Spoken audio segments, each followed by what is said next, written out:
This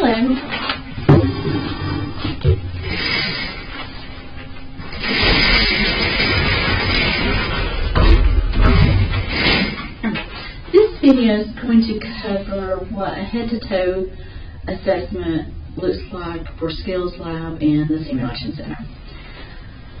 We have beds that are operational, hopefully, as long as they're plugged in. If you find a bed that's not plugged in, please use our surge protectors to keep anything from frying.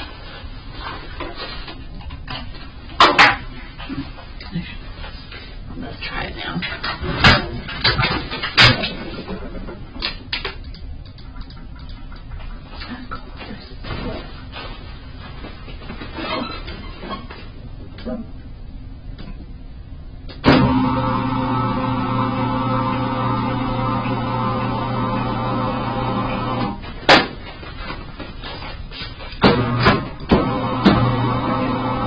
Just like that.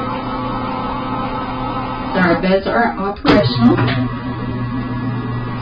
You can use them. They do have frames. We have 3 older beds and 1 newer bed.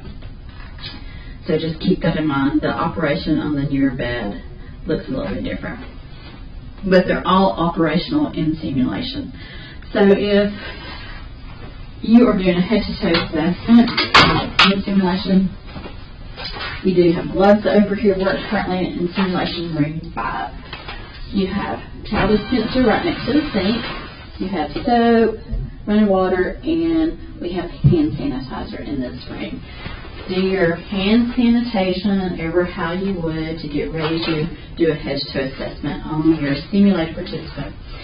This is going to cover what it looks like if a student's being the participant for you or a faculty member's being a participant for you, so you can know what that sort of looks like, sort of feels like. So in our beds, you can climb in the bed if you are doing assessments on each other as students. Get in the bed like a patient would be. And the student that is coming into the room, we will gather your information before you start your assessment. So we will get your name, your first name, your last name, and the first part of your Dalton State username. So like mine is S. Wyndham, or Shannon Wyndham, and then S. Wyndham, without the at daltonstate.edu. But we will gather that information before you start your simulation. We've gathered that, you've done your hand hygiene, and you're coming in, or you come into the room and you're ready to do your assessment on your patient. Just go through it step by step as you were taught in your course, in your whatever. Go through it as your faculty member would have you go through. You can ask me or my workers questions, but we may not or may not be able to answer those questions for you if it pertains to your skills. We're here to record the video for you and to make sure that it's recorded for the faculty to be able to view that as well. So when you are in simulation, ask us questions. If we can answer those questions, we will. More or less, we can answer questions that do to the operation of our simulators or the room, the devices in the room, that type of thing.